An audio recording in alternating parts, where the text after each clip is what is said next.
नमस्कार, मैं गुलशन सिंह भदौरिया। आज नवरात्रा का 8वां दिन है, महागौरी का।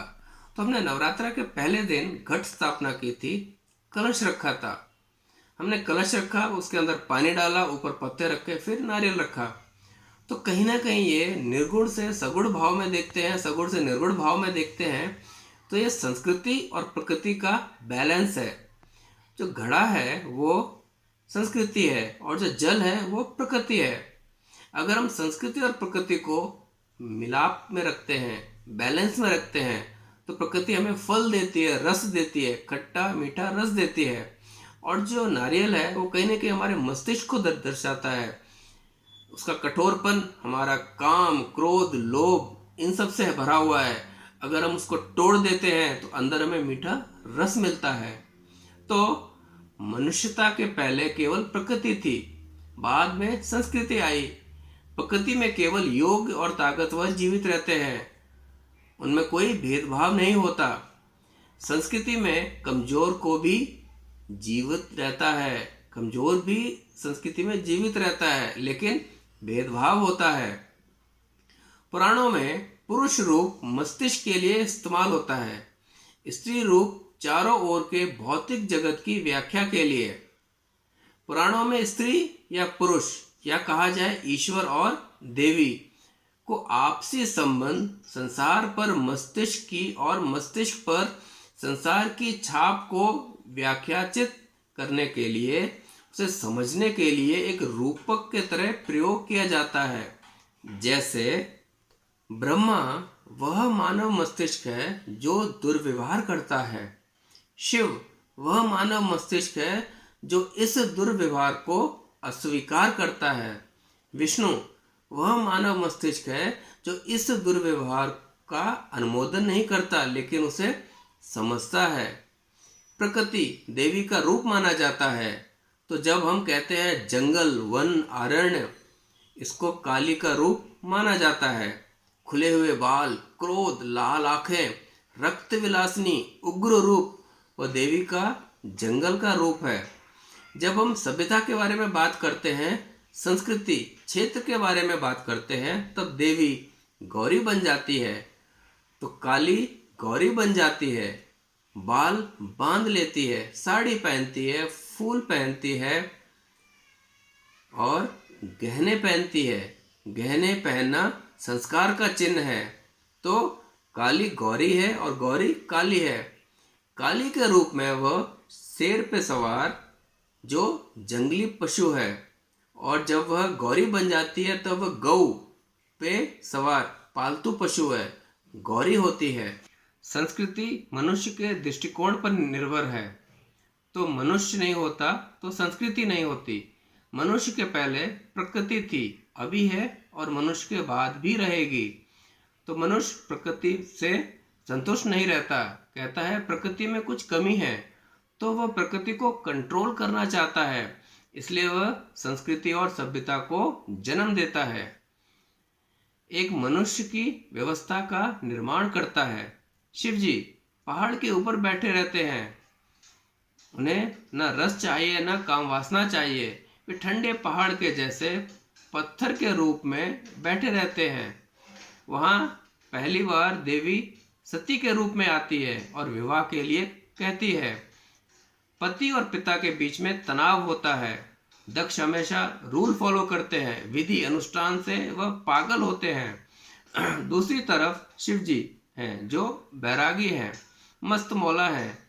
पिता बेटी को आज़ादी नहीं देता, पति पत्नी को पूरी आज़ादी देता है। पति और पिता एक दूसरे का दर्शन नहीं करते, वियोग होता है। सती अपनी योग शक्ति की अग्नि से जल जाती है। उससे शिव जो एकदम ठंडे पड़े थे, सती शिव के चित्त को जगाती है, क्रोध का अनुभव, लगाव का अनुभव कराती है, क्योंकि वह समाज की देवी है। बैरागी को गृहस्थ जीवन में लेकर आती है। पार्वती के रूप में वे उन्हें गृहस्थी बनाती है। पुराणों में कहते हैं काली माता है, गौरी बेटी है। काली किसकी माता है? मनुष्य की। और मनुष्य सभ्यता को जन्म देता है, इसलिए गौरी बेटी है तो माँ और बेटी दोनों का रूप देवी लेती है। इसलिए हम देवी पूजा के समय हम कन्या पूजा भी करते हैं, यह याद दिलाने के लिए कि समाज हमारी बेटी जैसा है, यहाँ पर सभ्यता होगी। तो यह है काली और गौरी, एक माँ और एक बेटी।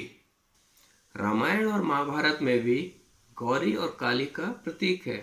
जैसे रामायण में जब पुरुष प्रकृति पे कंट्रोल करना चाहता है, जैसे रावण जब सीता जी का हरण करता है और उसे लंका की तरफ लेके जा रहा होता है, तब सीता जी एक एक करके अपने गहने निकाल के जमीन पर फेंकती है। प्रभु श्री राम जब उन गहनों को देखते हैं तो वे समझ जाते हैं गौरी अपना गहना निकाल रही है और वह अपना चूड़ामणि निकाल देगी तो वह खुले बाल काली बन जाएगी और सृष्टि नष्ट हो जाएगी। महाभारत में द्रौपदी कहती है, मैं अपने केश नहीं बांधूंगी काली जैसे, कौरवों के रक्त से धोऊंगी। इसका मतलब है सभ्यता खत्म हो चुकी है, वह रक्त विलासिनी हो जाती है और श्री कृष्ण उसे समझते हैं। महाभारत में एक लोक कथा है जहाँ पर कुरुक्षेत्र के युद्ध के बाद भीम और अर्जुन में यह बहस हो जाती है कि कौन सर्वश्रेष्ठ योद्धा है। दोनों श्री कृष्ण के पास जाते हैं। श्री कृष्ण कहते हैं, मैं तो घोड़ा चलाने में रथ चलाने में बिजी था, तुम एक काम करो, पर्वत के ऊपर एक सर है जिसने ऊंचाई से पूरा कुरुक्षेत्र का युद्ध देखा है, उनसे पूछो जाके। भीम और अर्जुन पहाड़ के ऊपर जाते हैं, उस सिर से पूछते हैं कि बताओ हमें श्रेष्ठ कौन है। वो सिर कहता है, न तो मैं पांडवों को जानता हूँ, न मैं कौरवों को जानता हूँ, न मैं भीम को जानता हूँ, न मैं अर्जुन को जानता हूँ। तो वो पूछते हैं, तो तुमने क्या देखा ऊपर से?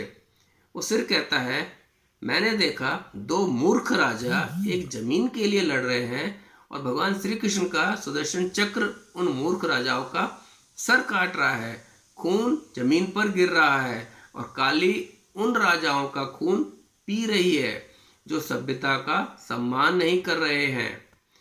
तो जब सभ्यता नहीं होती, पशु प्रवृत्ति होती है, नीति रीति नहीं होती, तब काली आती है। और जब सभ्यता वापस आती है, मनुष्यता वापस आती है, नीति रीति होती है, तब गौरी वापस आ जाती है। नवरात्रा कैलाश से काशी की यात्रा है, बैरागी से ग्रस्त की यात्रा है।